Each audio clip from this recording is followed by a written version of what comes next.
Hey guys, what's up? In this video, we are going to be revisiting a topic I covered about a year and a half ago, and that is how to create proxy files inside of Adobe Premiere. Now you're probably asking, why am I remaking this video? Well, after I made that video, Adobe actually went and made a few changes to the process in creating proxy files, and also you guys have been asking me a lot lately, how do you make proxy files now in the newer versions of Adobe Premiere Pro? Well, that is what we are going to be tackling today. It's actually a lot easier than it was in the older versions of Premiere. So let's go ahead and jump into the video and see how we create proxy files. Okay, so first things first, what is a proxy file?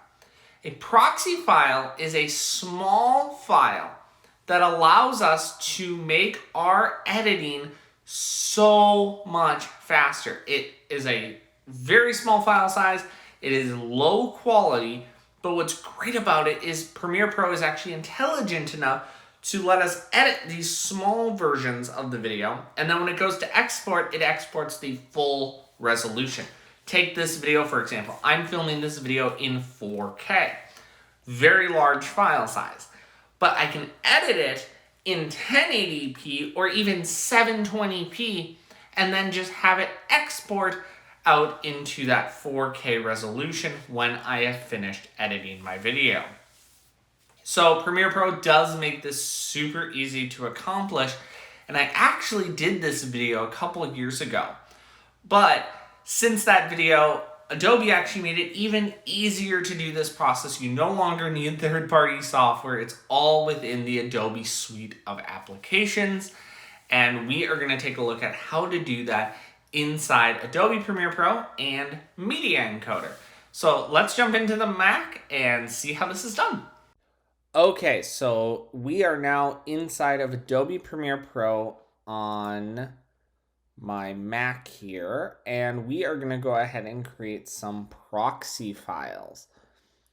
So the first thing I'm going to do is load my footage into Adobe Premiere Pro. If this looks anywhat familiar, it's the clip you actually just saw. I'm actually recording the video linearly, so you will see it in the sequence of which I'm filming it. So I am going to go ahead and right click, but before I right click, I want to show you something here. So right now I am editing a 4K video file and I'm working on a 4K timeline.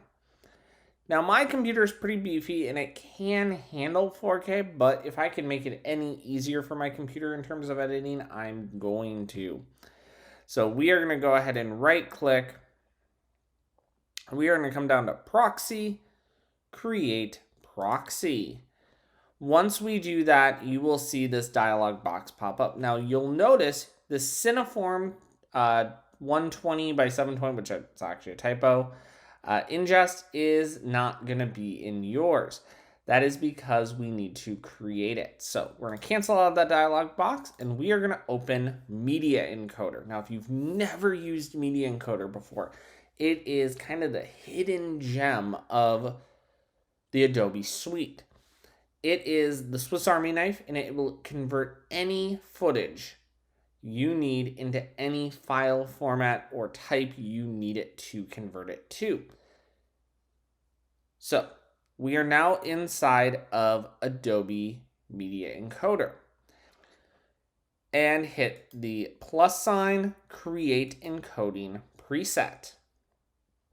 Once I've created click that button, I will be brought to this screen. Not going to worry about naming it right now, as we will name it at the very end. For format, we want to go ahead and make sure it is set to QuickTime. Based on preset, this can be set to whatever you want. Mine is set to new preset. You can literally select whatever you want. If you want to save yourself a few steps, click on GoPro Cineform YUV 10-bit. That is going to be the closest to what we are doing, but it is not exactly what we want, so let's keep going here. We are going to come down to Video, and we are going to select GoPro Cineform if it's not already selected. The reason I like GoPro Cineform is it is a cross-platform video codec, meaning that it works on both Mac and PC. If you are on a Mac, you can use Apple ProRes. I tend to just lean a little bit more towards GoPro Cineform just in case I have to jump over to Windows or need to play this back for someone or work with a team member who has Windows. Once I've selected that, I'm going to change my quality. I'm going to drag this all the way down to 1. I do not need high resolution video here. This is just a proxy file that is going to be used for the editing purposes. For the width and height, I uncheck the based on source check mark, and I change this to 1280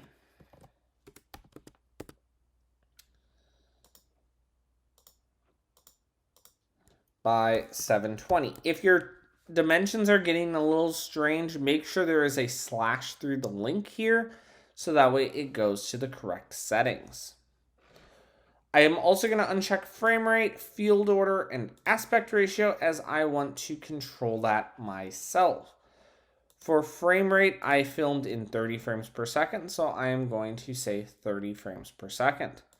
Field order is progressive, and for the aspect, it is going to be square pixels. Over on the effects tab, we are going to go to image overlay, and we are going to go ahead and choose an overlay. Now, I have gone ahead and created a preset logo that I can use. I have provided a link to this downloadable in the video description. It's completely free. Download it. You can use it on your proxy files. Makes it a lot easier to differentiate what's the proxy and what is not the proxy. And I like to put that in the bottom right. That way it's not in the way. I leave everything else alone, and I'm going to click OK. But before I do that, I should rename this. I'm going to go ahead and call this GoPro Cineform 1280 x 720 quality 1 30 frames per second. Okay, so pretty self-explanatory. Click OK. That has now gone ahead and created it. We're more than halfway there, though. We have one more thing to do inside Media Encoder. We need to go to Create New Preset, Create Ingest Preset, and you'll see right away we already have less settings than we had in the encoding presets. From here, I'm literally going to title this. So GoPro Cineform 1280 x 720 quality 1 30 frames per second. Look familiar? And I'm going to put ingest at the end, and that's going to come into play in a minute. For copy files to destination, we are going to leave that unchecked. For transcode files to destination, go ahead and set this to whatever folder you want. This is just my Adobe folder that Adobe creates when I installed Adobe Premiere and the Adobe Suite. That's fine. I'm not actually going to encode anything there or transcode there because it doesn't matter. They're really smart in how they manage this, and they actually manage it a little differently inside of Premiere. For the preset, we are going to go ahead and set it to the one we just created. Once I've done that, I'm going to click OK. And now that's it for inside of Media Encoder for now. We're going to come back to Premiere, and we are going to set up our preset. But before I do that, I do need to know where this ingest preset lives on my computer. To find that out, I'm going to right click it, and I'm going to go and hit reveal preset file.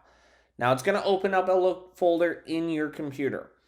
You need to know exactly where this is. If you are on a Mac, I highly recommend turning on the file path here so you know exactly where you are going. If you are not on a Mac, you will want to look at the bar along the top. Once you have that memorized, go ahead and come over to Premiere, right-click, Proxy,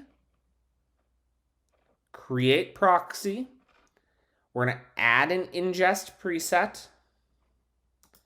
And I am going to go to that location on my computer. So that was my Documents folder, Adobe, Media Encoder 22, and it is my Presets folder. I just need to see which one is which. There it is. So there it is. I'm going to click Open. And I know it's the correct one because it says ingest. Now, this is the section I was referring to. When I said that the destination does not matter on that spot where it said transcode files to destination, this is why. Because it is automatically going to create a folder next to the original media with the proxies in that folder. So it's going to keep it all nice and tidy for us. We don't have to change it every single time we want to create proxies. All I have to do now is hit OK. It's going to go and create the job, and all of a sudden Media Encoder is going to pop back open, and you will see it start to do the encode. Now, this can take a little bit of time depending on your computer and how fast your computer can handle it. My computer is actually a pretty decent system, so it does not take long at all. But for the sake of time, I am going to speed this up, and I will be back when it is done.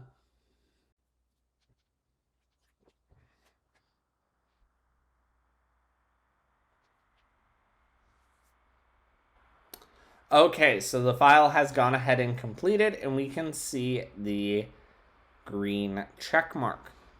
Now, if I come back over to Premiere and I toggle the proxy on, you will see there's that proxy logo, which means it has successfully completed the job. If I play this back, to create proxy files inside, it's buttery smooth. If I scrub my timeline,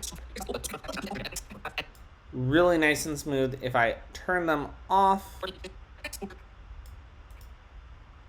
you can see it's taking just a second. It's not terrible, but this is almost like instant jumps. So, love proxy files because they make editing so much easier. Okay, so that is going to do it for this video. If you guys liked this tutorial, make sure you give this video a big thumbs up. Hit that subscribe button and ring that notification bell. And I will see you guys in the next video. Peace.